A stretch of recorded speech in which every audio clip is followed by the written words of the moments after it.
Yes, mga boss, ito at may mga bagong dating na unit na naman at dadaanan natin isa-isa at baka may magustuhan kayo. Ito 10-wheeler na 6UC1 to, bumper light, and then itong isa ganun din 10-wheeler bumper light, 6UC1 ng mga makina, and then 10-wheeler, and then 10 stud. Ayan po, 10 stud.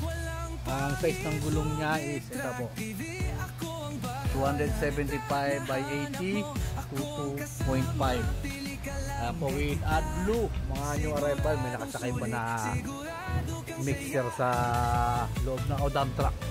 Sa loob naka steel flooring.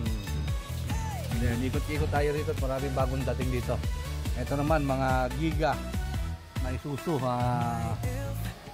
12-wheeler din to, 6UC1 din ang makina nito, 8 stud. Ayan. And then ito naman Puso Fighter naman na freezer. Ayan po, nasa 24 ang haba po nito. Ayan, airbag suspension po siya, pero pwede naman siya convert sa molye. 8 stud, 8 stud na Puso Fighter. Sa 24 feet po yung haba nito. And then ito naman Isuzu na forward na wing ba naman. Ayan. Tingnan natin lahat ng mga unit. Marami kasi sa conversion, ang dami rin ginagawa sa conversion. Ito, mga nililipat ang manibela sa kaliwa. Ito pang isa, Giga na 12-wheeler, UC1 din yan. Ito, nasa kanan pa rin yung manibela nito, bagong dating. Ayan, freezer ba na 6HK1, mga 20 feet po yung haba nito. Ayan. Etong isa po na na bagong dating din, na 10-wheeler na Avatar Face, 6UC1 din pong makina. And then freezer ba siya, aluminum body siya, aluminum body. Ayan, aluminum body na Avatar Face, 6UC1 ang makina. Ito siya. Ito naman Hino, kinukonvert yung manibela ng Hino. And then ito, Hino rin ito.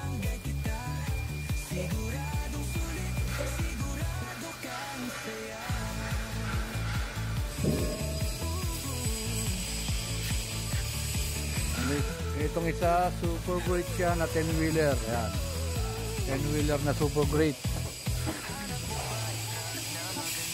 Ito pang isa, 6M70 na 12-wheeler, bubble top or high roof. Ayan, may palong. Ayan, bagong dating din siya.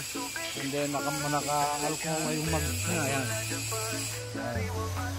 Ayan, sa may side niya, ito mahaba, kasabit sa barko. Mga ganitong itsura siguro. Medyo maingay lang, gawa na conversion area tayo. Ayan po, bubble top yan, super great. Ayan, may palong pa yan. And then yung ano niya, wala siyang side rails dito, nakalagay sa kanyang gilid. Ayan.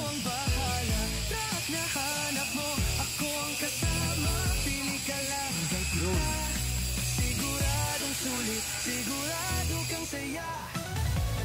And then etong isa naman, 10-wheeler na 6UC1. Yun, bumper light din po ito. Ayan, Euro 4, 10 stud.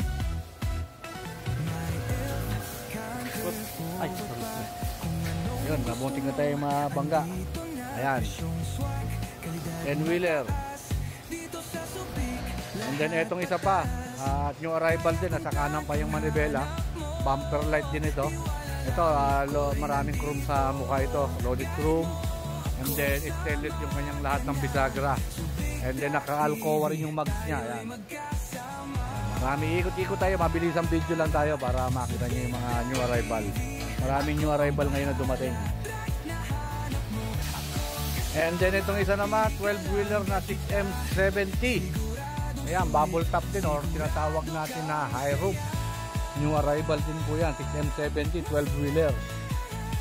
Ayan, hindi lang siya naka-alcoa mag. Pero mga stainless po yung kanyang mga fuel tank, aluminum. Wala pa lang stainless na fuel tank, aluminum. Sorry po Kaya ang pangilalim naman niya, okay naman po. Sariwa ang pangilalim. Ayan, bubble top din po ito. Dalawang fuel tank na stainless. Ayan po, half molly, half airbag po ito. Ayan. Sariwa naman po yung pangilalim. At maandar na lang po yan, pero hindi natin mapapaandar. Gawa nyo arrival siya, dikit-dikit sila, hindi natin mapapataas. Saka double lock sa likod. Ayan, mga stainless po yung mga lock nya. And ito po yung matibay nya, no? Sa poste sa likod, stainless, no? Hanggang doon sa taas.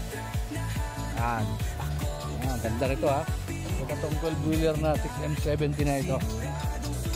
Hindi lang siya stainless bisagra, hindi nyo stainless po yung kanyang side grill, lahat stainless.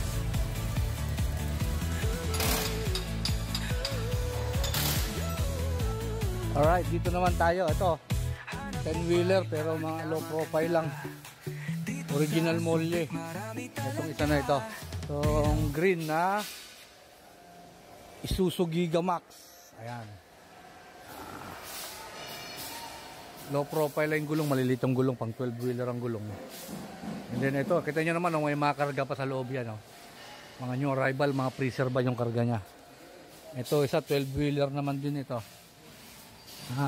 Bibilisan lang natin yung video. Ito naman 12-wheeler na Hino 700, bubble top din or high roof. Ayun,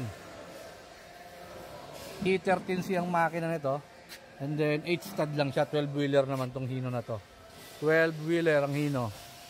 Ayan. And then ito naman Gigamax, mga 6WF1. Ayan, 10-wheeler. Ang dami, hindi natin mapapasok lahat, gawa ng masisikip. Tsaka hindi natin makuha ng magandang anggulo yung ating video, gawa ng dikit-dikit po sila. Kaya ito lang muna tayo. Ito freezer ba naman to, 6 stud. Topre yung sub-engine. Ayan, matibay yung sub-engine na to. Ayan, mga freezer ba na ganito. With lifter tong freezer ba, nasa 16 to 17 feet ang haba nito. Mga ganito, mga ganitong freezer ban. Lipat naman tayo sa iba. Ito pang isa, 6UC1 na loaded chrome. 10-wheeler.